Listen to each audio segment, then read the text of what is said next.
Juan capítulo 21, versículos 18 y 19 nos dice la Escritura, está hablando el Señor: de cierto te digo, le está hablando a Pedro, cuando eras más joven te ceñías e ibas a donde querías, mas cuando ya seas viejo extenderás tus manos y te ceñirá otro y te llevará a donde no querías. Esto dijo dando a entender con qué muerte había de glorificar a Dios, y dicho esto añadió: sígueme. Hemos visto qué idea debemos tener acerca de lo que es un profeta según las Escrituras. El Señor aquí está anunciándole a Pedro algo que va a ocurrir en el futuro, pero estamos derivándolo hacia el oficio de Cristo como profeta. Hemos visto la figura del profeta como es mostrada en el Antiguo Testamento. Hemos visto cómo Cristo es anunciado por los profetas del Antiguo Testamento y que llenaba la función que se esperaba de un profeta. Un profeta es ser la boca de Dios y dar a conocer la voluntad de Dios. Esto es explícitamente el profeta. En nuestro último sermón nos detuvimos para examinar de cerca cómo Cristo cumplía con estas expectativas del oficio profético. Y para ello hicimos un recorrido según la historia de la redención, cómo Dios había ordenado la historia humana según sus planes y propósitos para llevar a cabo la salvación de su pueblo. Y estuvimos haciendo un recorrido. Vimos el periodo de preparación desde la caída hasta la primera venida de Cristo, luego el tiempo del cumplimiento, cuando se cumple todo lo que en el anterior periodo había sido anunciado, todo lo que se estaba esperando acerca del Mesías, y entonces comienza en la primera venida de Cristo y llega hasta la segunda, el periodo de consumación, donde comienza y culmina el plan de salvación. Estuvimos mirando cómo Cristo ha sido y es el gran profeta de Dios, que siempre ha tenido a su cargo el revelar al hombre la voluntad de Dios. Este es el principal propósito en la persona de nuestro Señor Jesucristo, aparte, claro está, de su muerte en la cruz y de su resurrección y de llevar la carga del pecado de todos nosotros. Pero estamos enfocándolo desde la perspectiva de Cristo como profeta. Estuvimos analizando cómo en el tiempo de Noé fue Cristo quien estaba ministrando y hablando a la generación antigua por medio de Noé.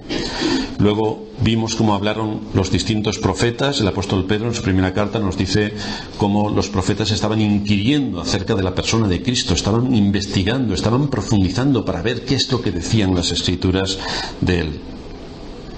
En los días de su carne, cuando ya vino al mundo, Cristo se nos presenta como el enviado de Dios, como el Dios encarnado, el que viene a revelarnos toda la verdad. Y también vemos cómo cuando fue recibido en el cielo, siguió hablando por medio de los apóstoles. Por esa razón entendemos, tal y como nos enseñan las Escrituras, que la palabra de Dios revelada por medio de los profetas y de los apóstoles, siendo Cristo la principal piedra del ángulo, es la que conforma el edificio de la Iglesia. Los cimientos y las bases son los profetas y apóstoles, la principal piedra del ángulo sobre la que descansa todo el edificio es Cristo, y en ellos tenemos todo lo que necesitamos de la revelación de Dios para nuestro sustento. Pero cuando los apóstoles dejaron este mundo, no siguió el oficio apostólico a sus descendientes. Esto ocurría con los sumos sacerdotes en el tiempo antiguo, en el antiguo pacto, cuando por genealogía directa el hijo del sumo sacerdote pasaba a ser también sumo sacerdote. Pero esto no ocurre con los profetas y esto no ocurre con los apóstoles, sino que es Cristo quien nos amonesta desde el cielo, según lo que veíamos en Hebreos capítulo 12, versículo 25, y esta vez lo hace por los medios que Él ha dejado a propósito para que el alcance del Evangelio llegue a todas las naciones, y son las Sagradas Escrituras. Aquí encontramos en las Sagradas Escrituras la voluntad revelada por Dios por aquellos que Dios comisionó para que nos las escribieran. Los profetas, los apóstoles, ellos nos dejaron las Escrituras para que nosotros, siendo ellos la boca de Dios y quienes tienen toda la autoridad, pudiésemos dirigirnos y saber más acerca de Dios, acerca de todo lo que Él ha creado, acerca de nuestra situación como pecadores y acerca de todo el proceso de salvación. Pero ahí no se queda todo el tema. La Escritura nos dice que Dios llamó al ministerio a unos profetas, a otros apóstoles, a otros evangelistas, a otros pastores y maestros, que es exactamente donde nosotros nos encontramos. Por eso decíamos también que nosotros no es que somos los descendientes directos de los apóstoles y por lo tanto también podemos llamarnos apóstoles, sino que somos los descendientes directos de aquellos que los apóstoles nombraron, como es el caso de Timoteo. Por lo tanto, los pastores y maestros somos Timoteos, en el sentido de que damos a conocer de parte de los apóstoles y profetas y del mismo Señor la palabra de Dios al pueblo creyente para la edificación y la guía y dirección. Habiendo hecho este recorrido para ver desde las Escrituras cómo Cristo es el gran profeta de Dios, que a través de todas las épocas y edades ha revelado la voluntad de Dios a la Iglesia, vamos hoy a señalar cómo Cristo sigue llenando el oficio del gran profeta de Dios, el profeta por excelencia, el que realmente se le debe llamar profeta. Varios argumentos para comprobar cómo Cristo cumple de forma perfecta y como ningún otro el oficio de profeta de una manera que ninguno de los que le precedieron lo hizo. En primer lugar, vemos que Cristo llena los requisitos para ser el gran profeta de Dios por la dignidad única de su persona. Todos los demás que vivieron fueron mortales, todos los demás se murieron, todos los demás estaban como nosotros, sujetos al pecado y sujetos a las 1000 variantes que a nosotros nos condicionan para no honrar a Dios ni servirle como merece. Pero Cristo es único en este asunto. Cristo está actuando como el gran profeta de Dios al declarar la voluntad de Dios a la Iglesia de una manera completa y perfecta a través de todas las edades hasta nuestros días, desde los tiempos antiguos hasta hoy. Cristo es realmente el que está revelando la mente y el corazón de Dios. Hay una estrecha relación entre la obra de Cristo y la persona de Cristo, en el sentido de que Él hace lo que ha hecho en virtud de ser quien es. Siendo quien es, ha hecho lo que ha hecho. Esto nos da algún ejemplo a nosotros cuando decimos que somos cristianos para evidenciar si lo que nosotros decimos que somos se corresponde con lo que hacemos. En el caso de Cristo, esto es una verdad inmutable. Siendo lo que es, hace exactamente lo que corresponde a su dignidad. Así que, si pudiéramos hacer un paralelismo respecto a nosotros, podríamos decir, ¿cómo actuamos nosotros de acuerdo a lo que somos? ¿Actuamos realmente de acuerdo a lo que somos? Es decir, somos cristianos. Esta es nuestra profesión fundamental. Somos cristianos. ¿Hay coherencia entre lo que hacemos y lo que decimos que somos? ¿Hay alguna coherencia? ¿O decimos que somos cristianos por una parte y actuamos como nos parece bien por la otra? Porque si esto es incoherente, hay muchas cosas en las que debemos pensar y que debemos corregir si realmente somos creyentes. Ahora, si no somos creyentes no vamos a corregir nada. Estaremos muy de acuerdo con lo que enseñan las Escrituras, es un conocimiento intelectual, pero si esto no lleva absolutamente a nada más, realmente debemos dudar de nuestra profesión. Debemos dudar de que seamos creyentes. Pero en el caso de Cristo no ocurre esto. Así que a fin de ver la coherencia entre lo que Cristo es y su oficio, vamos a ver unos pasajes que nos pueden ayudar para identificar al Señor Jesucristo como realmente el gran profeta enviado por Dios, que reúne las características que tienen que ver con la dignidad de su persona. Vámonos a Juan capítulo 1, versículos 15 y 16, y vamos a ver allí cómo Juan el Bautista va a dar testimonio de aquello que está viendo. Juan capítulo 1, versículos 15 y 16, Juan dio testimonio de él y clamó diciendo: Este es de quien yo decía, el que viene después de mí es antes de mí, porque era primero que yo, porque de su plenitud tomamos todos, y gracia sobre gracia. Esto nos va a servir ahora para sacar algunos detalles interesantes acerca de la persona de Cristo. Pero tenemos que recordar que Dios no siempre se ha manifestado de la misma manera en todas las épocas, sino que ha habido periodos de silencio. Desde Malaquías hasta la venida de nuestro Señor, 400 años de silencio. Pero a lo largo de la historia del pueblo de Israel también encontramos épocas de silencio donde Dios no daba a conocer su voluntad. Si nos vamos a 1 de Samuel, capítulo 3, vamos a encontrar allí que estamos en una historia del pueblo de Israel. Está Elí ministrando en el templo, Samuel ha sido llamado para seguir ministrando como profeta, Y hay algunas cosas que no están y no funcionan bien en el territorio de Israel debido a la desobediencia del pueblo.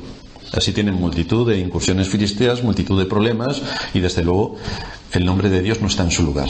Nos dice este capítulo 3 de Primera de Samuel: el joven Samuel ministraba a Jehová en presencia de Elí, y la palabra de Jehová escaseaba en aquellos días.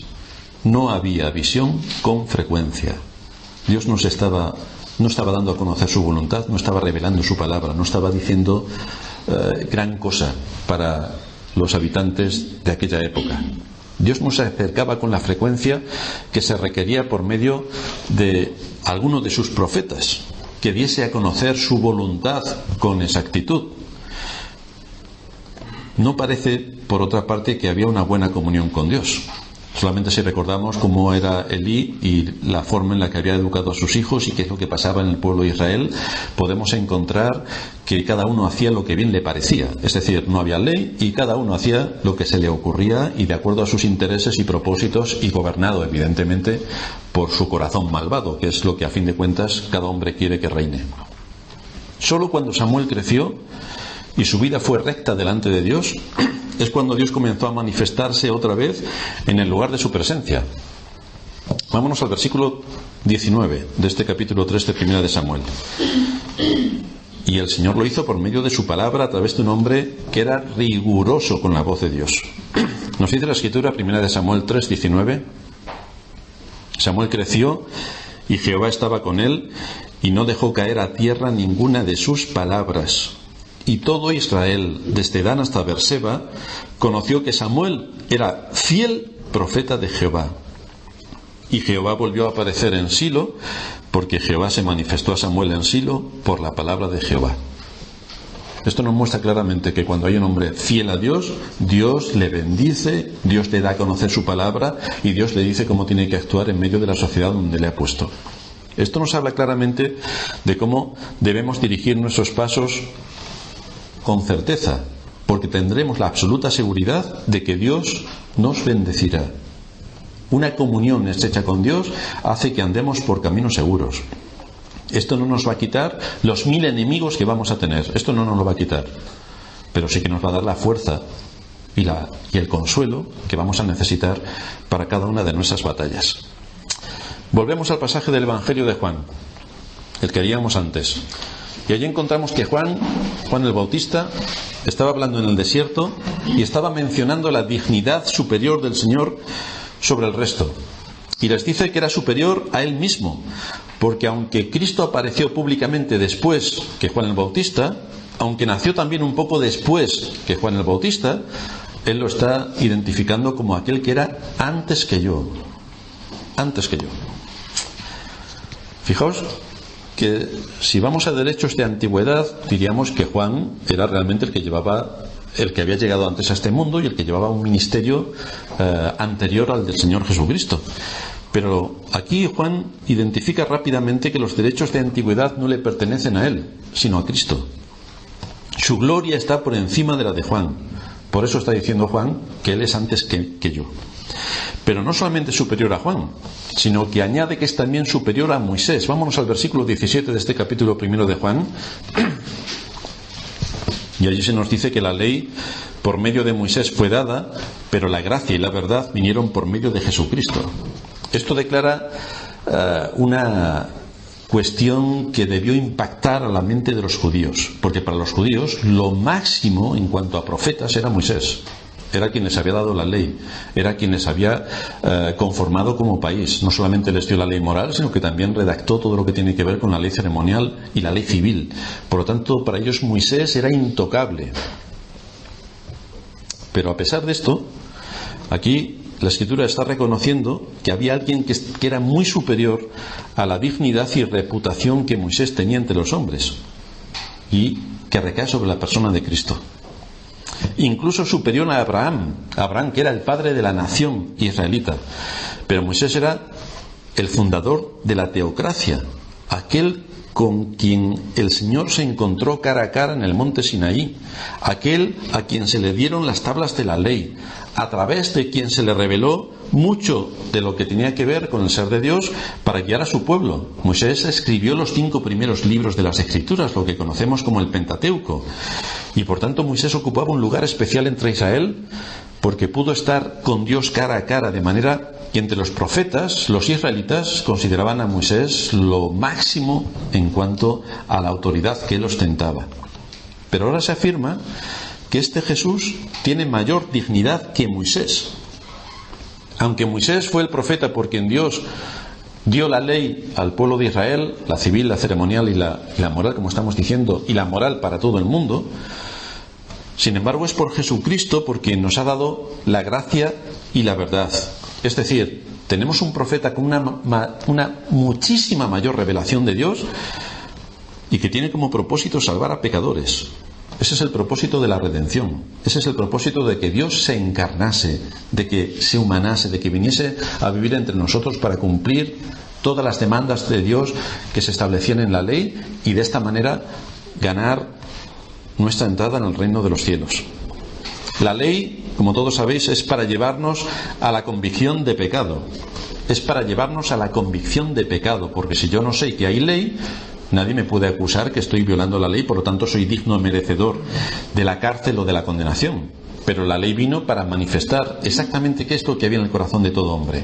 Y lo que encontramos es que ningún hombre puede entrar en el reino de los cielos cumpliendo la ley, porque aunque la ley es perfecta, nosotros no. Por lo tanto no podemos cumplir ni un solo de los puntos de la ley. Por esto vino Cristo. Por esto necesitamos a Cristo.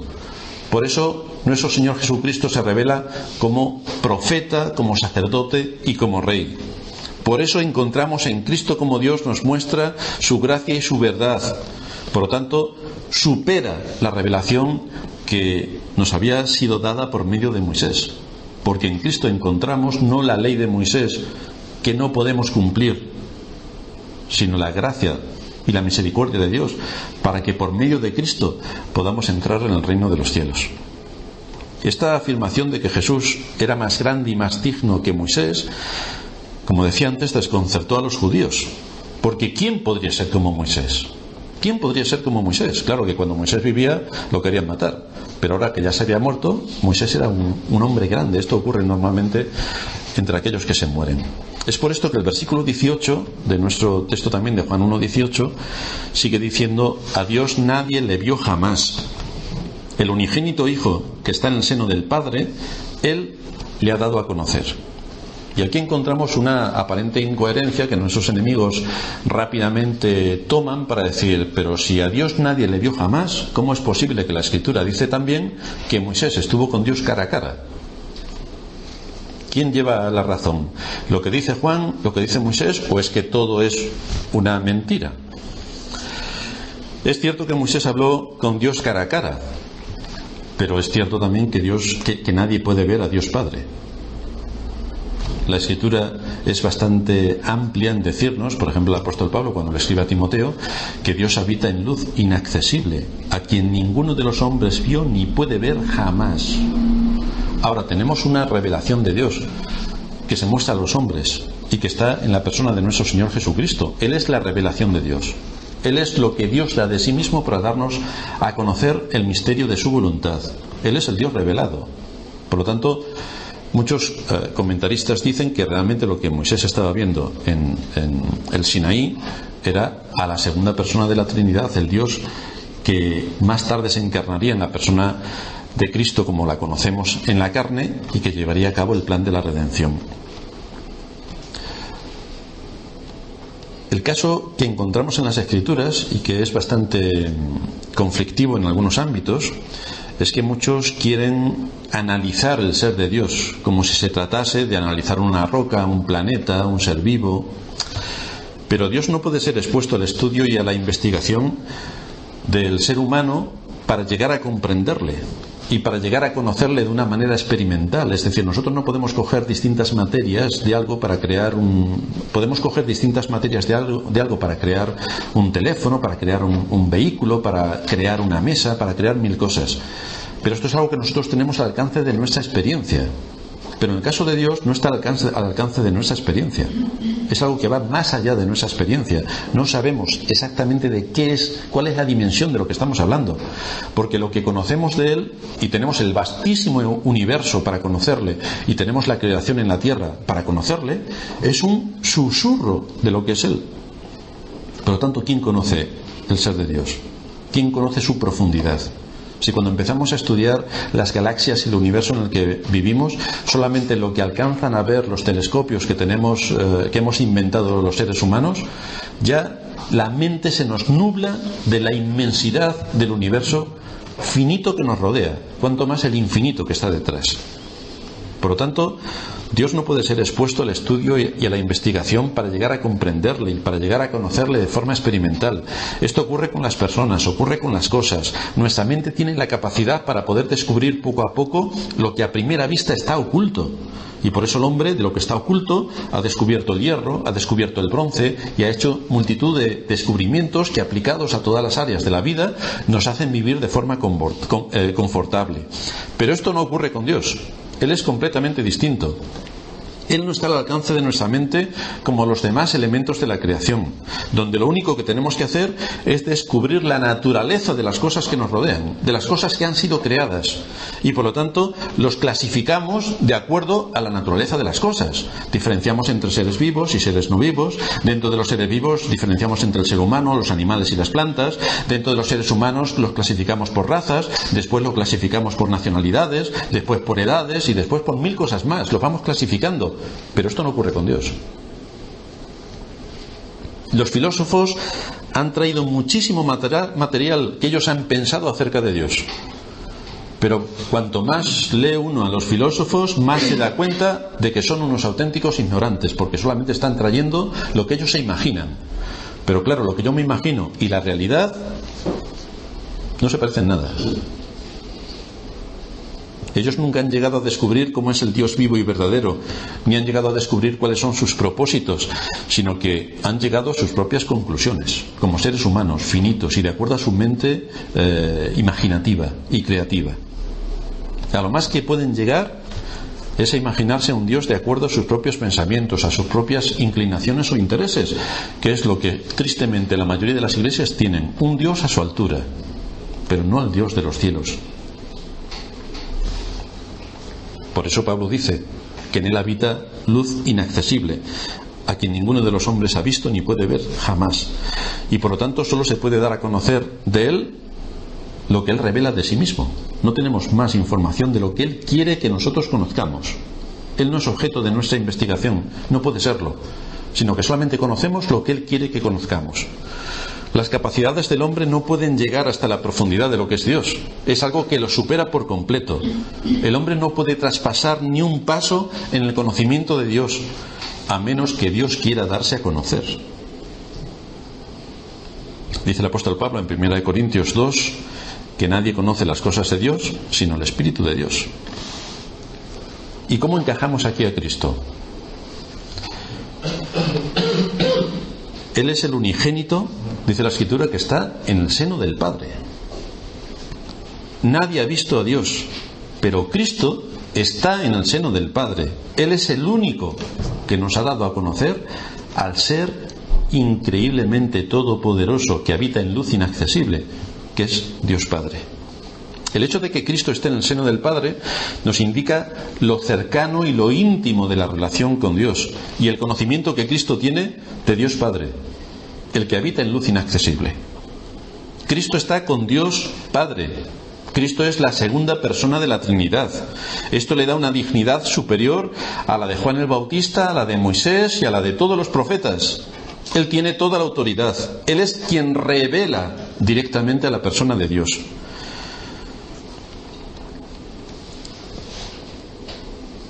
Por lo tanto, es Cristo, la segunda persona de la Trinidad, nada más ni nada menos, quien viene a darnos a conocer, como profeta señalado y anunciado por Dios desde tiempos antiguos, la voluntad y el corazón de Dios. Y lo hace de una forma en que ninguno de los antiguos profetas pudieron hacerlo. Los demás hablaron lo que a ellos se les dio a conocer, fueron la boca de Dios. Pero en el caso de Cristo no ocurre así. Él está cara a cara con Dios. Él forma parte de la Trinidad. Él vive desde la eternidad. Él es Dios, con Dios Padre y Dios Espíritu Santo. Él ha venido al mundo como el gran profeta de Dios para darnos a conocer la voluntad de Dios Padre para la Iglesia. Eso es lo que tenemos recogido en las Escrituras. Por eso Él es el gran profeta de Dios. El Hijo conoce completamente al Padre porque es Dios con el Padre. Es parte de la trina deidad. Comparte la divinidad al igual que Dios Padre. Y es por medio de Cristo por quien Dios se ha dado a conocer. No vendrá por tanto un profeta mayor, porque no lo hay. No hay quien nos pueda decir más cosas que Cristo nos ha dicho acerca de Dios. Y todo lo que Dios nos ha dicho por medio de Cristo está recogido en las Sagradas Escrituras, de manera que no podemos ya añadir a las Sagradas Escrituras lo que a nosotros nos interese o nos convenga, ni podemos quitar nada de lo que en las Escrituras está escrito, porque es la palabra de Dios para el hombre. En segundo lugar, vemos cómo Cristo llena los requisitos para ser el gran profeta de Dios por las características de sus atributos. Uno de ellos es la omnisciencia. Cuando Él vivió en este mundo y estaba en Jerusalén, muchos le seguían. Habían oído de sus milagros, sobre todo cuando había que comer, allí estaban todos dispuestos a comer. Si había que trabajar, eso era otra cosa, pero para comer todos estaban dispuestos. Había sanaciones. Y todo esto provocaba que tuviera muchos seguidores. Vámonos a Juan capítulo 2 y vamos a leer los versículos 23 y 24 y veremos allí cómo el Señor no se dejaba engañar por esta aparente exaltación que muchos hacían de Él. Juan capítulo 2 versículos 23 y 24. Estando en Jerusalén en la fiesta de la Pascua, muchos creyeron en su nombre, viendo las señales que hacía. Pero Jesús mismo no se fiaba de ellos porque conocía a todos. Así que los que creen en Cristo porque ven señales, esto no es una característica de que allí haya salvación. Muchos vendrán y nos engañarán o pretenderán engañar al pueblo de Dios diciendo, mira aquí, mira allá. Y la Escritura nos dice, tened cuidado porque Satanás se viste como ángel de luz y puede hacer los milagros más increíbles que os podáis imaginar. Pero nosotros nos debemos a las Escrituras, a la autoridad de las Escrituras, no a los que hagan milagros y venga aquí alguien de un circo y nos saque un coche de la nada. Y entonces ya digamos, aleluya, aquí tenemos a un gran profeta, ¿no? Tenemos que discernir los espíritus y lo que Dios tenía que decir ya lo ha dicho en su palabra, no hay nada más que añadir. Fijaos que aquí el Señor no se fiaba de esta expresión externa que manifestaba esta gente, porque realmente no había una fe salvadora, de manera que tenía sus reservas. De ahí que no les tratase a toda esta gente como al resto de sus discípulos, tenía sus muchas reservas. ¿Y por qué razón tenía estas reservas? No, la Escritura nos dice aquí que conocía a todos. Estos hombres no conocían a Jesús, pero Jesús sí que los conocía a ellos. Aunque esa muchedumbre de gente lo seguía y manifestaba algún aprecio por Cristo, era un aprecio estrictamente comercial. Es decir, te sigo por lo que me das. En el momento en el que no me des, se acabó el seguimiento. Pero esto no es lo que nos enseña la Escritura. La Escritura nos enseña que es necesario que a través de muchas tribulaciones entremos en el reino de los cielos. Es decir, seguir a Jesucristo tiene un alto y elevado precio que vamos a pagar con nuestros familiares, con nuestras amistades, en el mundo en el que vivimos, con nuestro ocio, con nuestro dinero, con nuestros recursos. Vamos a tener que pagar a distintos niveles un altísimo precio por seguir a Cristo. Nosotros podemos conocer como seres humanos algo de lo que hay en el corazón del hombre cuando analizamos las Escrituras y vemos por dónde va la mente de muchos. Pero aquí se nos dice que Jesús conocía a todas estas personas que se manifestaban como sus seguidores, es decir, sabía lo que había en el corazón de ellos y cómo debía interpretar lo que decían que creían de Él. Cristo conocía sus mentes y sus corazones. Por eso nos dice en el versículo 25 de este capítulo 2 que no tenía necesidad de que nadie le diese testimonio del hombre, pues Él sabía lo que había en el hombre. Lo sabía perfectamente. Aquí añade su base de conocimiento acerca de los hombres. Él no tenía que seguir el proceso normal de investigación que seguimos todos nosotros para hacer cuadros clínicos y ver cuáles son los parámetros de patrones de conducta que cada uno tiene y por lo tanto qué cosas están fuera de su lugar o qué cosas hace indebidamente. No. El Señor tenía un conocimiento porque todas las cosas están desnudas y abiertas delante de Él. Vámonos a Juan 6:64. Ahí también vemos cómo el Señor vuelve a manifestar esta situación de su deidad, este atributo de su deidad. Juan 6:64 nos dice: pero hay algunos de vosotros que no creen, porque Jesús sabía desde el principio quiénes eran los que no creían y quién le había de entregar. Lo sabía con precisión. No es como dicen los testigos de Jehová, es que como el Dios ve de antemano, sabía que alguien le iba a entregar. Ahora, si no hubiera sido Judas, hubiera sido otro. Pues no. No si hubiera sido Judas, hubiera sido otro. Era Judas porque así estaba dispuesto a que ocurriera. No hay nada escondido para Dios. Desde el principio, nuestro Señor Jesucristo sabe todo lo que hay en el corazón del hombre. Sabe cómo es mi corazón y sabe cómo es tu corazón. Lo sabe perfectamente. Vámonos a Apocalipsis, capítulo 2, versículo 23. Y ahí encontramos también, una vez más, cómo Cristo está hablando acerca del corazón de los hombres. Apocalipsis 2:23 nos dice que todas las iglesias sabrán que yo soy el que escudriña la mente y el corazón. Y os daré a cada uno según vuestras obras. Este mensaje dirigido a las 7 iglesias de Asia van precedidos todos ellos de esta afirmación de quién es el que les habla, es decir, que conoce a la iglesia. Y por eso comienza casi siempre con la afirmación yo conozco. Y no conozco porque lo veo de antemano, no, sino porque estoy exactamente dentro. Sabe lo que está pasando en una determinada iglesia, sabe qué luchas tiene, sabe cuáles son sus problemas, sabe cuáles son sus debilidades y virtudes.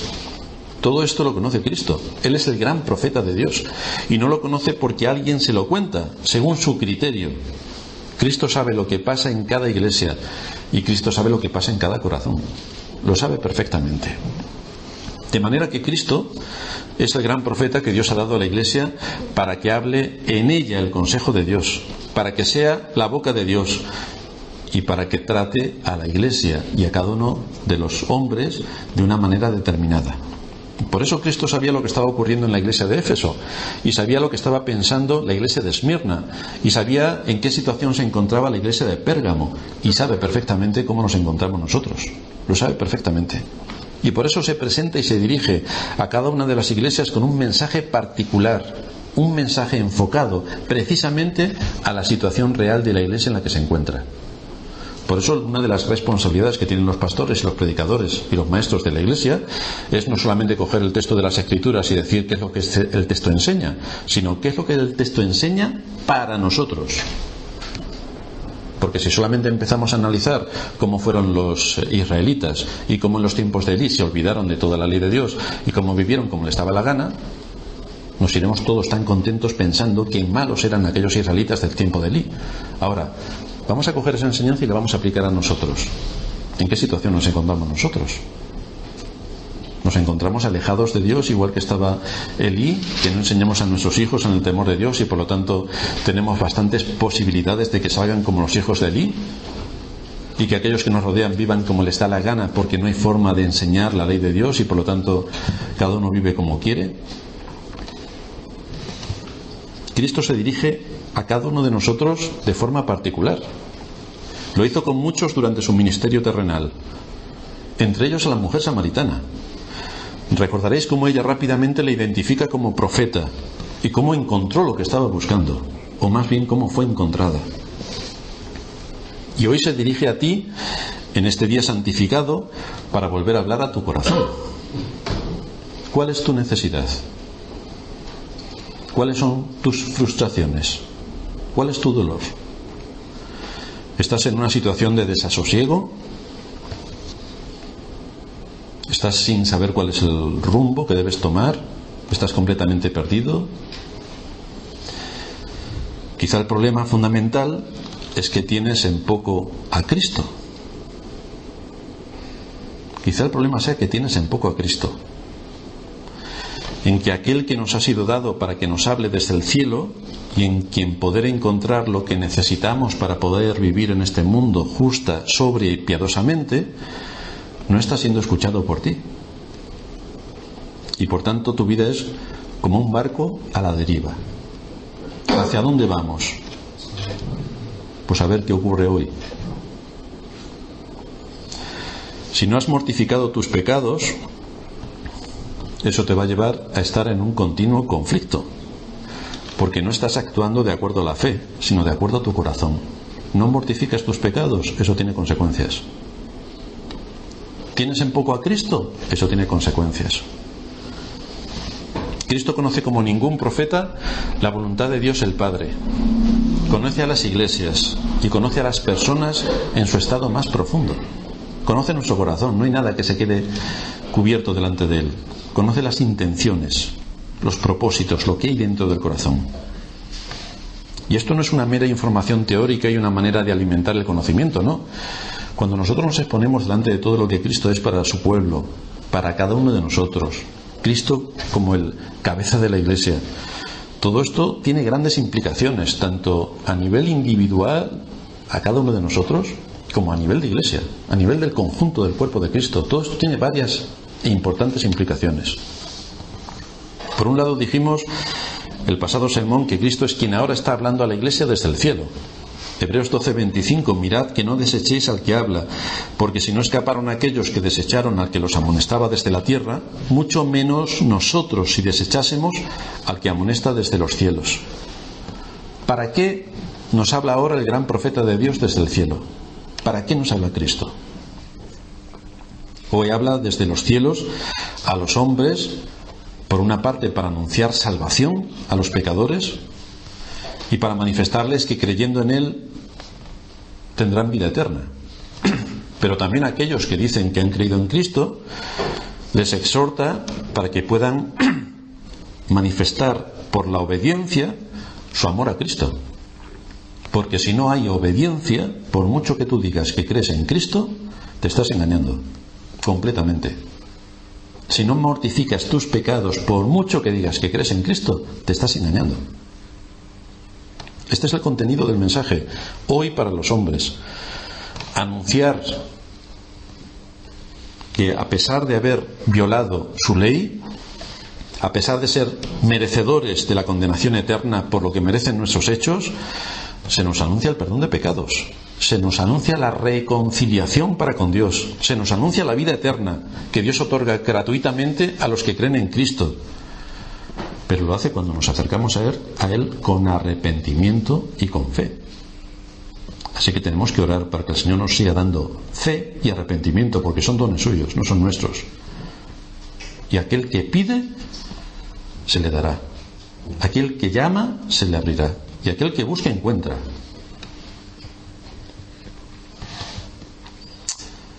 ¿Eres fiel en la oración?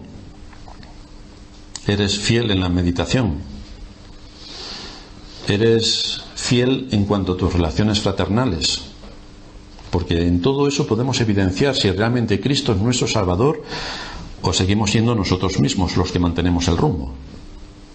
¿Quién es el que mantiene el rumbo? Este es el gran profeta que ahora nos habla desde los cielos y nos habla a los hombres para poner delante de nosotros la salvación que Dios nos da. Pero ese que nos habla desde los cielos, que es Cristo, y que nos habla hoy para perdón y salvación, no olvidéis que será también el juez en el día en el que venga a juzgar a los vivos y a los muertos.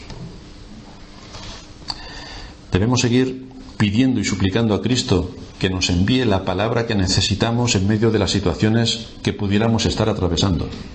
Cada uno de nosotros tiene sus particularidades, cada uno de nosotros tiene sus guerras, cada uno de nosotros tiene sus batallas. Y Satanás a cada uno de nosotros nos tiene tomado el pulso de dónde nos tiene que dar más fuerte, que es exactamente donde más nos duele. Pues esas son las barreras que tenemos que reforzar.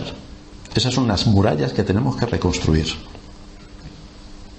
Nos acercamos a las Escrituras para que Dios nos hable. Nos acercamos hoy, en el Día del Señor, para ser enseñados en toda verdad. ¿Cuál es la disposición con la que venimos a la casa del Señor? ¿Venimos con un espíritu enseñable para recibir con mansedumbre la palabra predicada? Pues esto es lo que nos va a dotar de las fuerzas necesarias para ir corrigiendo lo deficiente, para enseñarnos, para alimentarnos, para guiarnos, para reprendernos y para exhortarnos. Cristo nos habla desde el cielo por medio de su palabra predicada. Habla directamente al corazón y a la conciencia. Ahora tenemos que pensar en este mensaje y saber qué es lo que vamos a hacer con esta palabra recibida. ¿Qué voy a hacer con la predicación de hoy? ¿Qué voy a hacer con la predicación que cada domingo desde el púlpito recibo? ¿Qué voy a hacer con todos los mensajes que desde la iglesia se imparten?